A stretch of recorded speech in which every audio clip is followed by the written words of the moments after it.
আমরা মাথা নত করার জাতি না। আমাদের নবী মুহাম্মদ সাল্লাল্লাহু আলাইহি ওয়াসাল্লাম মাথা উঁচু করে দাওয়াতি কাজ করছেন।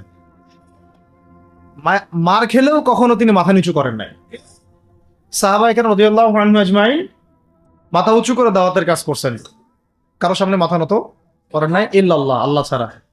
মার খেয়েছেন, হিজরত করতে হলে হিজরত করেছেন, কখনো মানুষ গালি দিয়েছে, গালি সহ্য করেছেন, কখনো মদিনা চলে যেতে হয়েছে, দেশ ছাড়তে হয়েছে, দেশ ছাড়ছেন, আবার কখনো ইসলামী রাষ্ট্র কায়েম করতে হয়েছে, রাষ্ট্রও কায়েম করছেন। জিহাদ করার দরকার, জিহাদও করছেন, কেতালের দরকার, কেতালও করছেন, আস্তে আস্তে মক্কা বিজয় করছেন। করেন নাই? সিরাত পড়তে হবে, সিরাতের ধারাগুলো আমাদেরকে বুঝতে হবে। এখন আমরা তো তার উত্তরসূরি, আমরা তাদের উত্তরসূরি। প্রথম কথা হচ্ছে আমরা আমাদের নতজানু মনোভাবটাকে আগে ত্যাগ করতে হবে, এক নাম্বার। আর অতীতের জীবনের যে ভুল ত্রুটিগুলো দ্রুত সংশোধন করতে হবে। এখন আর আমাদের হাতে অনেক লম্বা সময় আছে এমন না, বিষয়গুলো কত কি যে দ্রুত হয়ে যাবে আপনি হয়তো ভাবতে পারবেন। বিশ্বটা খুব দ্রুত চেঞ্জ হচ্ছে। এই অল্প সময়ের মধ্যে আপনার ভাইরা দাঁড়ায় গেছে, অল্প সময়ের মধ্যে দেখলেন যে পরিবর্তন হয়ে যাচ্ছে। তারপরে আপনি কয়দিন পরে দেখবেন ইনশাআল্লাহ যে এই আপনার অবস্থাও পরিবর্তন হবে ইনশাআল্লাহ। তখন এরা আবার কি বলবে? যোদ্ধা। তখন ঠিকই বলবে যোদ্ধা, এখন বলতেছে বিদ্রোহী বলতেছে। তো একটা বিষয় আগে বলে নেই, এটা বোঝার দরকার আছে যে দেখেন যে অবস্থা চলতেছে সেখানে কিন্তু আমাদের তাবলিগের মেহনতটা মূল না, সেখানে আমাদের মেহনতটা মূল, তাই না? বিষয়টা ওখানে তো সবাই, ওখানে বোম পড়তেছে, ওখানে কি সবাই তাবলিগের মেহনত করবে? তো হাতে নেওয়া ফরজ, এটা বোঝার জন্য আপনার তো মুফতি হওয়ার দরকার নেই। হ্যাঁ, আবার তখন কি শুধু তাবলিগটা ফরজ ছিল, না ওদের হামলা প্রতিরোধ করা ফরজ ছিল? ফরজ ছিল। একই অবস্থা হয়েছে, কিন্তু বাংলাদেশে এখন সেই অবস্থাটা নাই। কিন্তু বাংলাদেশে তাবলিগের মেহনত, আমর বিল মারুফ নাহি আনিল মুনকারের মেহনত তো চলবে, মানে তাবলিগের মেহনত, দাওয়াতের মেহনতটা চলবে। যদি যদি কখনো বাংলাদেশে দেখা যায় যে দেশের শত্রুরা বা দিনের শত্রুরা বা উগ্রবাদীরা এই দেশের স্বাধীনতা সার্বভৌমত্বের উপর আক্রমণ করে, তখন কি আমাদের উপরে জিহাদ ফরজ হবে কিনা? এখন যদি তাই হয়, এখন আপনাদের কি মনে হয় এটার সম্ভাবনা আছে না নাই?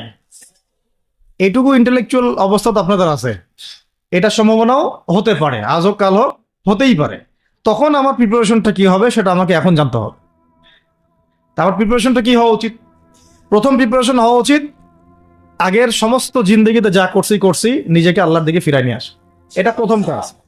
যে আল্লাহর দিকে ফিরে আসে নাই, তার সাথে না জিহাদের সম্পর্ক আছে না কিতালের কোনো সম্পর্ক আছে, সে তো আল্লাহর পথেই নাই। তো প্রিয় যুবক ভাইরা, আগে প্রথম কথা হচ্ছে আগে আপনি আল্লাহর দিকে ফিরে আসেন, এক নাম্বার।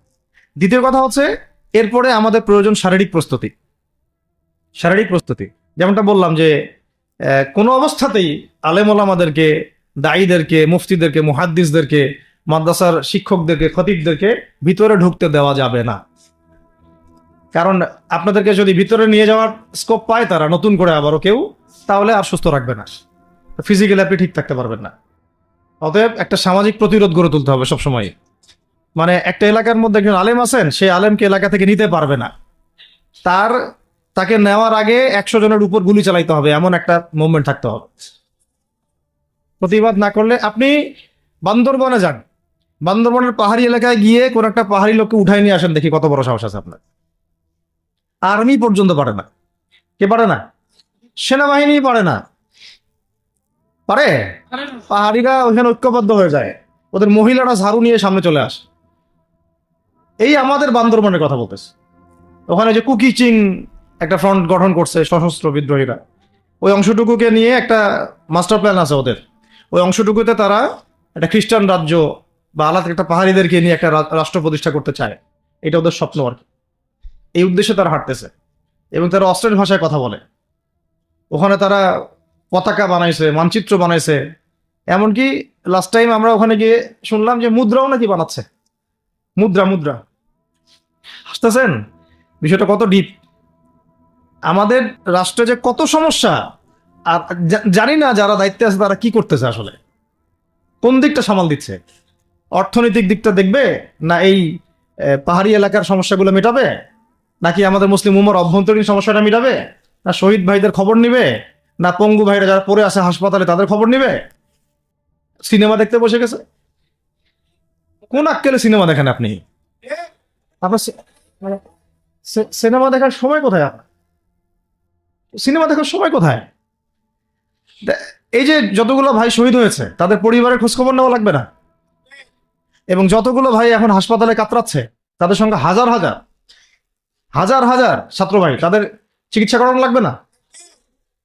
যত মানুষকে গুম করা হয়েছে ওদেরকে মুক্ত করা লাগবে না?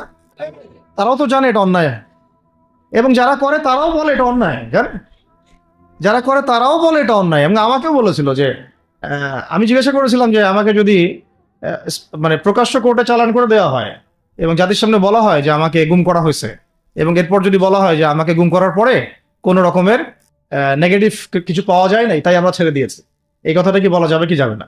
তারা বলছে যে না, এটা বলা যাবে না, কারণ এই কাজটা তো মানবতা বিরোধী অপরাধ, এটা করলে তো বললে তো সবাই আবার বুঝে ফেলবে। তো এই হলো অবস্থা। ওখানে আমরা বুঝেছি যে বাংলাদেশের প্রশাসনে দুইটা ভাগ আছে। একটা ভাগ হচ্ছে মারাত্মক রকমের ইসলাম প্রিয় এবং দেশপ্রেমিক, মাশাআল্লাহ, আমরা তাদেরকে স্যালুট জানাই, মাশাআল্লাহ। কিন্তু আপনারা ভুল জায়গায় শ্রম দিচ্ছেন, আপনারা ভুল জায়গায় মেধা, শ্রম এবং আপনাদের জীবন নষ্ট করতেছেন। আপনাদের থাকা দরকার ছিল ওলামায়ে কেরামদের সাথে, তাহলে আপনাদেরকে টক্কর দিয়ে কেউ সামনে যেতে পারতো না। আপনারা খালিদ বিন ওয়ালিদ হতে পারতেন আমাদের, আপনারা কিন্তু ওমর ইবনে খাত্তাব হইতে পারতেন। ওইখানে ঢুকে আপনারা শুধুমাত্র দুনিয়ার স্বার্থে সব নষ্ট করতেছেন। আমাদেরকে বলা হচ্ছে হুজুর বদদোয়া করিয়েন না, হুজুর ছেড়ে দিচ্ছেন, আমাদেরকে বদদোয়া দিয়েন না আবার বের হয়ে। আমাদের চাকরি এটা, ডিউটি এটা। এক ভাই আমাকে কোরআন এনে দিয়েছিল, নির্জনতা তো ওখানে, নির্জনতার সঙ্গে হচ্ছে কোরআন, কোরআন এবং নামাজ। তো এক ভাই দেখেছে আমি একটু নির্জন, মন খারাপ বসে আছে, একটা কোরআন নিয়ে এসে দিয়েছে, হুজুর কোরআন পড়েন আপনি, মন ভালো হবে। আর একজন এসে কোরআন নিয়ে চলে গেছে। কোরআন পড়ে ওখানে যদি আপনি আবার উল্টাপাল্টা কিছু করেন, ওদের নিয়ম নাই কোরআন দেওয়া, কোরআন দেওয়ার কি নাই, নিয়ম নাই। তো এই হলো অবস্থা। কথা হচ্ছে যে এই ভাইদেরকে মুক্ত করাও তো তাদের কাজ ছিল। যে ওলামায়ে কেরামদের একজনের উপরে 3টা 4টা 5টা 10টা করে মামলা এখনো ঝুলতেছে, তাদেরকে মুক্ত করা উচিত ছিল না? আর এই পুরো জুলুমের পিছনে যত জালেম ইনভলভ ছিল তাদেরকে আইডেন্টিফাই করে ভিতরে ঢুকানো উচিত ছিল না? হয়েছে সবকিছু? তো এই জিনিসগুলোর মধ্যে অনেক গ্যাপস আছে। এগুলো যদি এভাবে চলতে থাকে তাহলে আগামীতে আমরা যারা ইসলামিক রাজনীতি করব বলে চিন্তা করতেছি বা ইসলামকে রাষ্ট্র ক্ষমতায় নিতে চাই, আমরাও কিন্তু বেগ পাবো, আর ভালো রকমের বেগ পাইতে হবে। আর বিগত সময় আমরা অনেক ভুল করছি, যেমন এমন খারাপ করেন না এগুলো, আমরা ভুল করছি এই যে আমরা সেকুলারদেরকে অনেক বিশ্বাস করে ফেলছি, ওদের সাথে জোট করতে গেছি, ঠিক আছে, ওদেরকে আমরা ভাই বোন করার চেষ্টা করছি। আসলে এদের সাথে আর কাফেরদের সাথে কোনো পার্থক্য নেই।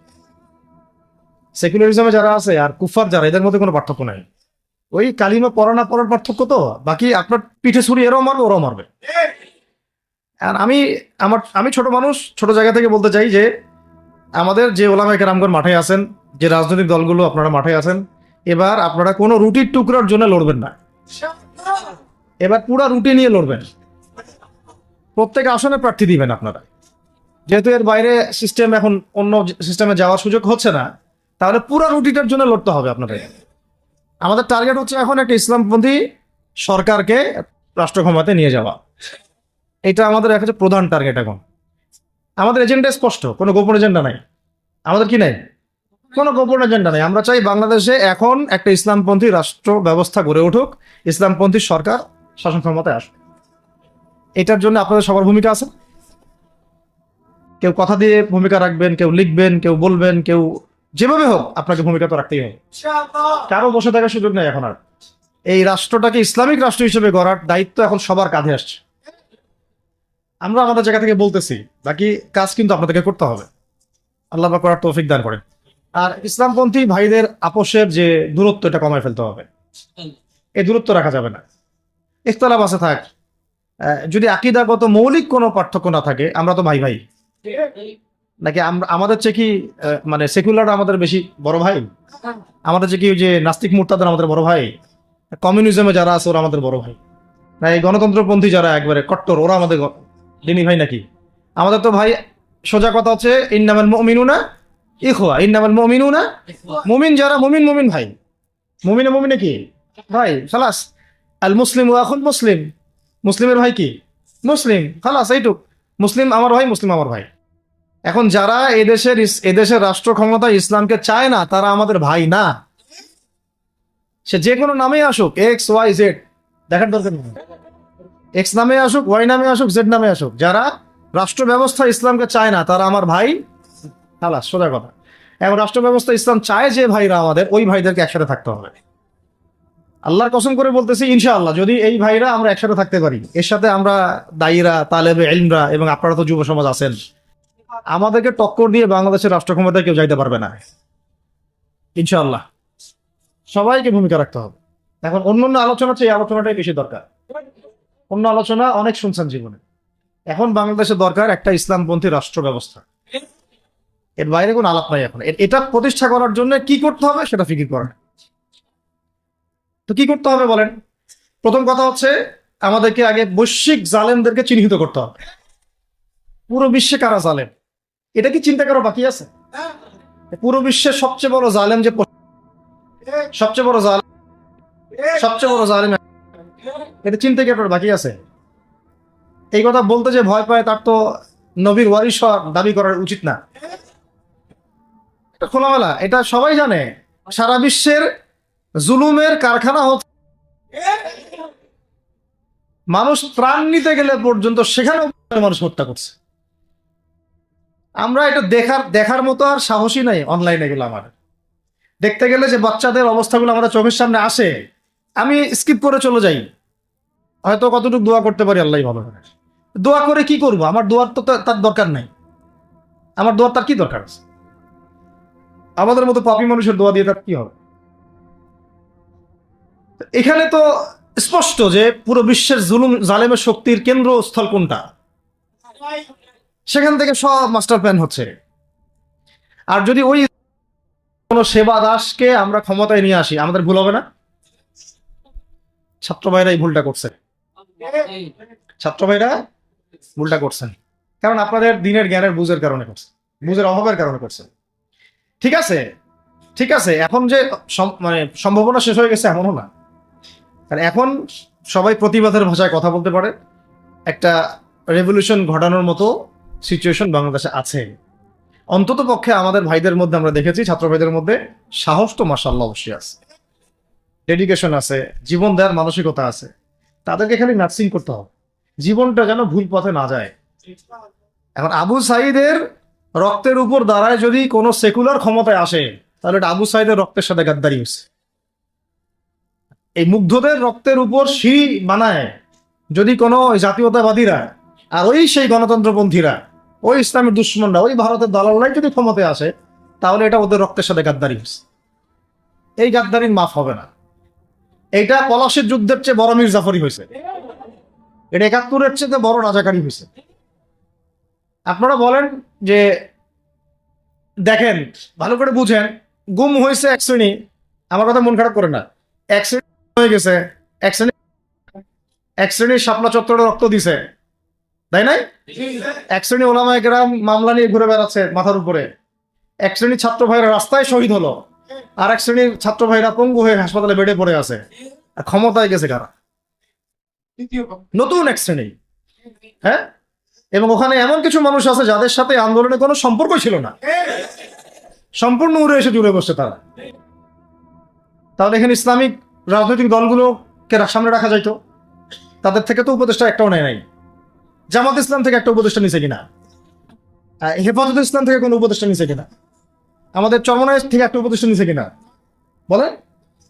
তার মানে রাষ্ট্র গঠনে আমাদের কোনো ভূমিকা নাই না। আমাদেরকে বুঝাইছে যে আপনারা পরে আসেন, ইলেকশন দিব, তখন আপনারা ইলেকশন লইলেন। ইলেকশন সে কবে দেয় সেটাও দেখেন, আদৌ দেয় কিনা সেটাও দেখেন। কাকে বিশ্বাস করবেন আপনি? বিশ্বাসটা করবেন কাকে? যখন মোস্তফা সরোয়ার ফারুকের মধ্যে একজন উপদেষ্টা হচ্ছে, বিশ্বাস আপনি করবেন কাকে? সারা জীবন মানুষকে পরকে শিখাচ্ছে, তার কোন যোগ্যতায় সে উপদেষ্টা হচ্ছে? আচ্ছা, একটা কাজ করেন, এটা উপদেষ্টা করার জন্য একটা পরীক্ষা নেন না, দেখি বিসিএস এর মতো, দেখেন না এটা পাস করে কিনা।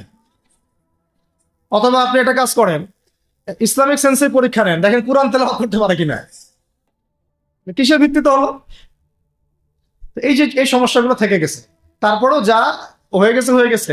এখন আমাদের যেটা কথা সেটা হচ্ছে আমরা তো আর কোনো বিদ্রোহে যেতে চাই না, আমরা যে শান্তিপূর্ণভাবে ইসলাম প্রতিষ্ঠা করতে। কিন্তু প্রয়োজনে যদি তারা মানে আমাদের উপর জুলুমের ভাষা বেছে নেয়, তাহলে আমরা অবশ্যই এবার প্রতিবাদের ভাষা বেছে নেব ইনশাআল্লাহ। এই জন্য সবার আগে জরুরি হচ্ছে যুবকদেরকে এক কাতারে থাকা, ইসলামপন্থী ভাইদের সাথে থাকা, ইসলামী সংগঠনের সাথে থাকা, এবং নাম এক্স ওয়াই জেড যেটাই হোক না কেন, নাম এক্স ওয়াই জেড হতে পারে, আপোষে ভাই ভাই হয়ে থাকা।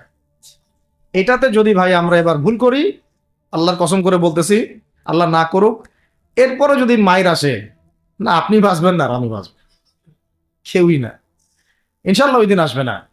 আর আমরা যদি ইনশাআল্লাহ আজ্জা ওয়া জাল যদি আমরা এটাকে মদিনা রাষ্ট্র বানাতে পারি, এই বাংলাদেশকে যদি আমরা একটা মদিনা রাষ্ট্র বানাতে পারি, ইনশাআল্লাহ কালকে গাজওয়াতুল হিন্দ হবে ইনশাআল্লাহ। ওটার জন্য রেডি আমরা ইনশাআল্লাহ। পাকিস্তানের কাছে কিছুই নাই, আছে খালি 10টা-12টা পারমাণবিক মনে অস্ত্র, তাতেই ভয়ে কাঁপতে থাকে। চায়না খালি একটু ভয় দেখায় যে আগাইলে কিন্তু সিকিম নিয়ে নিব, আগাইলে কিন্তু চিকেন নেক গিলে ফেলবো। চায়নার ওই ছোট ছোট যোদ্ধাদের কাছে যে মাইটটা খায়, আর আমাদের এখানে দেখা যায় যে সীমান্তর মধ্যে একটা একটা কৃষকও যদি সীমান্ত থেকে দূরেও হাল চাষ করে, ওকে গুলি করে মেরে ফেলায়। ফেলা নাই, ফেলানির কথা ভুলে গেছেন আপনারা? আমাদের বন্যা, এরকম কতগুলো মানুষকে সীমান্ত হত্যা করে মারা হয়েছে। আজকে গুগলে গিয়ে সার্চ করে দেখেন কতগুলো মানুষকে বিগত 15 বছরে সীমান্ত হত্যা করা হয়েছে। তো এখানে আমাদের স্বাধীনতার প্রশ্ন আসে না, এখানে গণতন্ত্রের কথা আসে না, সার্বভৌমত্বের কথা আসে না, না, বরং তারা ক্ষমতার জন্য ওদের কাছে ইমান বিক্রি করে দিয়েছে। ক্ষমতার জন্য এই উগ্রদের কাছে, মানে উগ্র হিন্দুত্ববাদীদের কাছে ওরা তাদের ইমান, ওদের আমল, ওদের তাকওয়া, ওদের দিন সব বিক্রি করে দিচ্ছে। এই জন্য আমি আগে বলেছি একটা লেকচারে যে আমরা যদি বিরিয়ানি খেতে চাই, আপনি যদি বিরিয়ানি খেতে চান, একটা পাত্র নিবেন কি না? আচ্ছা, পাত্রটা যদি ময়লা থাকে খাবেন? পাত্র অনেক ময়লা আছে, আপনি কি ওইখানেই বিরিয়ানি ঢালবেন, ঢেলে খাওয়া শুরু করবেন? সবার আগে আপনি কি করেন? এটাকে ধন পরিষ্কার করেন, তাই না? বাংলাদেশকে যদি আপনি ইসলামী রাষ্ট্র হিসেবে করতে চান, আগে এই দেশের মধ্যে যে পয়জন গুলো আছে এগুলোকে দূর করতে হবে, সমস্ত পয়জনকে ধুয়ে সাফ করতে হবে। তারপরে যে খেলাফা বা শরিয়া বা ইমারা যেটাই আসুক, ইমারা এক জিনিস, খেলাফা আর এক জিনিস। আমি এক কথায় বোঝাচ্ছি ইসলামী রাষ্ট্র ব্যবস্থা, এক ইসলামী রাষ্ট্র ব্যবস্থা। যদি ইসলামী রাষ্ট্র ব্যবস্থা তারপরে আসে, জমিন সাফ করার পরে, তখন সেটা সাস্টেইন করবে ইনশাআল্লাহ। আর যদি ময়লার মধ্যেই ইসলামী রাষ্ট্র কায়েম করতে চান, তখন হবে উদাহরণটা এরকম যে আপনি এই নোংরা ড্রেনের মধ্যে নেমে গায়ে সাবান মাখা শুরু করছেন, হাততে কোনো লাভ হবে না, বরং ওই নোংরাই আপনাকে খেয়ে ফেলবে। ঠিক আছে, ডেমোক্রেটিক সিস্টেমের মধ্য দিয়ে যদি আমাদের ভাইরা ক্ষমতা যেতে পারে, যাক না, সমস্যার কিছু নাই। এটা কতটুকু জায়েজ না জায়েজ, হালাল হারাম সুন্নাত, এইদিকে আমি যাচ্ছি না। এবং এটা নিশ্চিত তারাও জানে এটা সুন্নাত না, তারাও জানে এটা কি না, সুন্নাত পদ্ধতি না। কারণ রাসূলুল্লাহ সাল্লাল্লাহু আলাইহি ওয়াসাল্লাম দাওয়াতের মধ্য দিয়ে এবং সশস্ত্র যুদ্ধের মধ্য দিয়ে মানে মক্কা বিজয় করেছেন। দাওয়াতের মধ্য দিয়ে তিনি মদিনা রাষ্ট্র কায়েম করেছেন। তারপরে মদিনা রাষ্ট্রকে বেস করে আস্তে আস্তে আরো রাষ্ট্রকে এক্সপ্যান্ড করেছেন। বদর, উহুদ, খন্দক, খায়বার এগুলো হয়েছে, আস্তে আস্তে মক্কা বিজয় হয়েছে। মূল ছিল আগে মদিনা রাষ্ট্রটা কায়েম করা। তো আমরা যে কোনো ভাবেই হোক মদিনা রাষ্ট্রটা আমাদের কায়েম করতে হবে আগে, তারপরে ইনশাআল্লাহ তাআলা দেখবেন, হ্যাঁ, ওই অখণ্ড ভারত আমরাও কায়েম করবো ইনশাআল্লাহ। সংখ্যা দিয়ে কিচ্ছু না, ওদের সংখ্যাকে আমরা ভয় পাই, ওদের সংখ্যাকে ভয় পাওয়ার কিচ্ছু নাই, সংখ্যাকে ভয় পাওয়ার কিচ্ছু নাই। কারণ এই যে কোরআন, আমার সামনে যে কোরআনটা আছে, এটা দেখে একটু খারাপ লাগলো। কোরআনের যে অবস্থা, এটা খুব মনের কষ্ট দিল আর কি। কোরআনটা হবে চকচকা, এটা দেখে বোঝা যাচ্ছে এটা অনেকদিন কেউ পড়েই নাই। আপনাদের বাসার যদি কোরআনের এই হালত হয়, তাহলে আমাদের দ্বারা দিন কায়েম হবে না। আপনার কোরআনের হালত হবে এমন যে কোরআনে এক বিন্দু পরিমাণ কোনো ময়লা নাই, প্রত্যেকদিন আপনার হাতের স্পর্শেই ময়লা দূর হয়, তখন এই কোরআন আপনার পক্ষে কথা বলবেন ইনশাআল্লাহ। তো ভাই, কোরআনের কাছে চলে আসেন, আর দেরি করেন না, সময় নাই। আল্লাহ পাক সবাইকে কবুল করেন, আমিন। এই মসজিদগুলোকে কাজে লাগান, এখানে তালিমি বৈঠক চালু করেন প্রত্যেক সপ্তাহে। আমি যদি প্রত্যেক মাসে রংপুরে আসি, প্রত্যেক মাসে সময় দেবো ইনশাআল্লাহ। আপনারা এখানে ইমাম ঠিক করেন, খতিব ঠিক করেন, এবং ওই যে টিচার ঠিক করেন, করে আপনারা কোরআন শিক্ষার ব্যাচ চালু করেন, কোরআনের তাফসীরের ক্লাস চালু করেন, তারপরে তুলনামূলক আরবি ভাষা শিখেন। মানে এগুলো শিখে নেন তাড়াতাড়ি, সময় নাই এগুলো, আমাদের হাতে সময় কম। এগুলো আজকে থেকে 10 বছর আগেই শেখা উচিত ছিল। তাই না? কিন্তু আমাদের এই সেকুলার শিক্ষা ব্যবস্থা আপনার জীবন থেকে 20 বছর কেড়ে নিছে। 20 বছর পড়াশোনা করার পরে আমি চ্যালেঞ্জ করতেছি, এই যে লাখ লাখ টিচারকেও যদি আপনি কোরআন তেলাওয়াত ধরেন, সহি বলতে পারে না, অথচ তারা জাতির শিক্ষক হয়ে বসে আছে। তো সেকুলার শিক্ষা ব্যবস্থাটা আমাদের জীবন থেকে পুরা ইসলামের হকটাকে নষ্ট করে ফেলছে। আপনার অধিকার ছিল যে আপনি একজন স্কুলের স্টুডেন্ট, আপনি কোরআন পড়তে পারবেন। আপনি একজন কলেজের স্টুডেন্ট, আপনি কোরআনের তাফসির করতে পারবেন। আপনি একজন ইউনিভার্সিটি পাস করেছেন, আপনি হাদিসও পড়তে পারবেন, এবারও তো দিতে পারবেন, এরাও দিতে পারবেন। এটা আপনার হক ছিল, কিন্তু এই হকটা নষ্ট করছে কারা? এই সেকুলার শিক্ষা ব্যবস্থা নষ্ট করে ফেলছে। এখন তো কিছু করার নাই। তো এটা তো আমাদের দোষ কি? আমাদের দোষ হচ্ছে আমরাই তো তাদেরকে ভোট টোট দিয়ে উপরে উঠেছিলাম। আমাদের বাবারা উঠাইছে, আমাদের বাবারা উঠাইছে, তার বাবার উঠাইছে। তা আমরা তো ওই সময় ইনসাফ করি নাই, ফল আমাদেরকে ভোগ করতে হয়েছে। আপনার এই প্রসঙ্গটা দুটো কথা বলেই ফেলি, নাহলে আমি মানে হকাদায় হয় না। একটা মুসলিম ঘরের ছেলে, তার অধিকার নাই প্রাইমারি স্কুলে গিয়ে সে কোরআন শিখবে? আচ্ছা, আমাদের মৌলিক অধিকার কি? খাদ্য, বস্ত্র, বাসস্থান, শিক্ষা, চিকিৎসা, 5টা বলি না? তো কোরআন আমার মৌলিক অধিকার না? মুসলিম পরিবারের সন্তান আমি, কোরআন আমার মৌলিক অধিকার না? তারপর প্রাইমারি স্কুল আপনাকে শিখায় নাই, হাই স্কুল আপনাকে শিখায় নাই, এমনকি কারমাইকেল শিখাইছে আপনাকে, বেগম রোকেয়া বিশ্ববিদ্যালয় শিখাইছে, এরাও শিখায় নাই। এমনকি বিসিএস ক্যাডার হচ্ছেন কোরআন ছাড়াই, ডক্টর হচ্ছেন কোরআন ছাড়াই, ইঞ্জিনিয়ার হচ্ছেন কোরআন ছাড়াই। এমনকি শিক্ষা কমিশন গঠন হচ্ছে, ওই কমিশনের লোকদেরও কোরআনের জ্ঞান নাই। টকশোতে এসে আবার ঠিকই পটর পটর করে, কোরআনে পড়তেও পারে না, টকশোতে এসে পটর পটর করে। এই তো বিগত 10 বছর তো টকশোর বছর ছিল, খালি টকশো, দেখেন নাই? আলোচনা আলোচনা আলোচনা, একটা ন্যারেটিভ তৈরি করা হচ্ছিল। ইসলাম নিয়ে যারাই কথা বলবে এরাই জঙ্গি, এরাই মৌলবাদী, এরাই সন্ত্রাসী। হ্যাঁ, তো কিভাবে মানুষের ব্রেন ওয়াশ করা হয়েছে। আমি আসলে অবাক হয়ে গেছি এই ঘটনাতে, জুলাইয়ের ঘটনায়, যে যুব সমাজকে ধ্বংস করার জন্য তারা 20 বছর ঠেলে দিছে, ওই যুব সমাজই তাদেরকে পিটাই বের করছে। আল্লাহ পাকের কি পরিকল্পনা! আপনাদেরকে ধ্বংস করার জন্য 20 বছর ধরে তারা সিলেবাস কারিকুলাম করছে।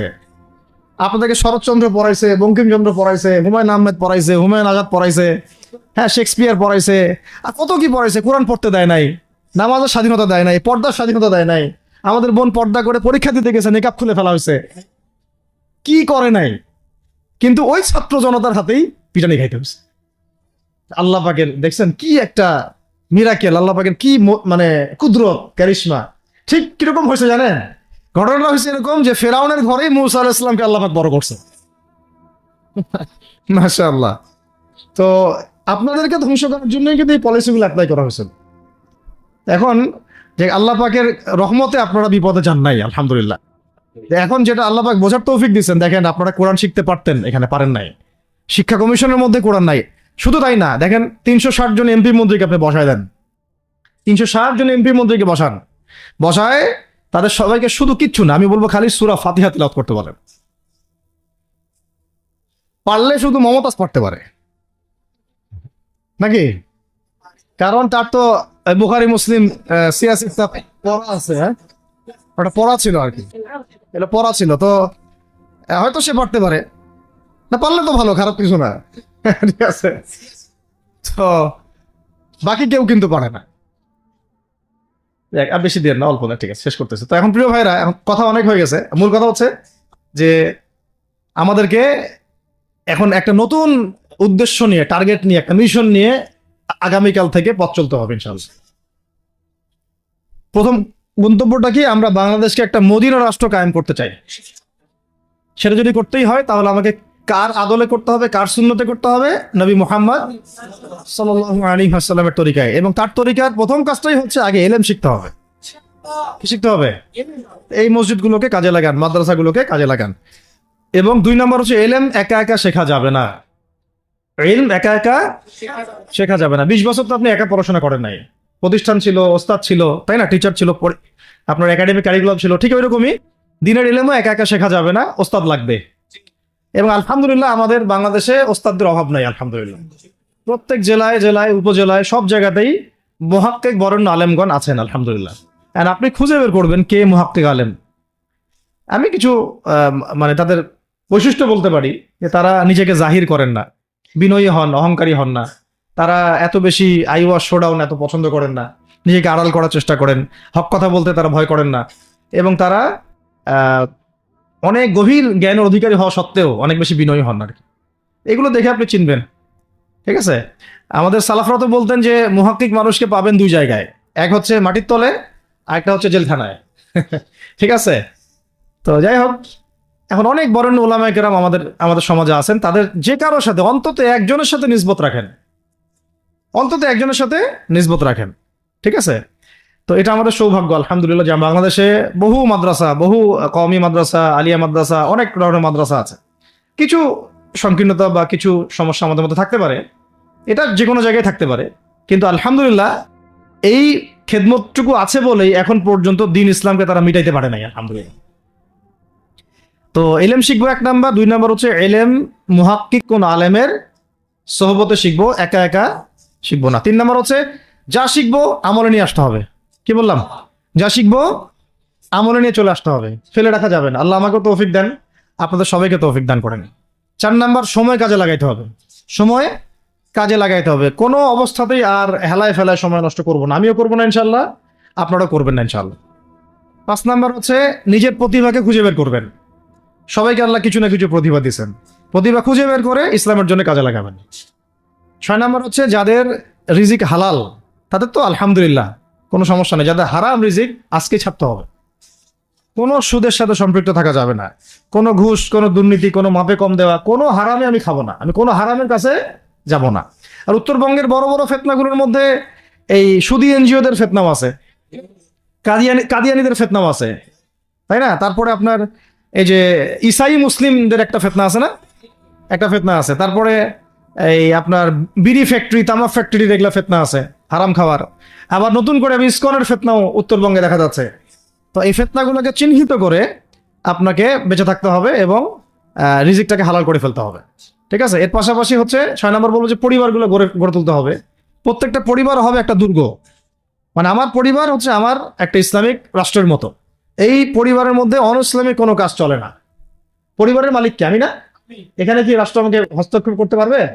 তা আমার পরিবার আমার কন্ট্রোলে চলবে, একদম ইসলামিক অনুশাসন অনুযায়ী চলবে, ডানে বামে নড়তে পারবে না। এভাবে আপনাকে শক্ত থাকতে হবে। 7 নম্বর হচ্ছে এখন থেকে তাবলীগের কাজ সবাইকে করতে হবে। কতটুকু করবেন? যতটুকু আপনি জানেন, যতটুকু আপনি জানেন। যেটা জানেন না ওইটা নিয়ে কথা বলার দরকার নেই।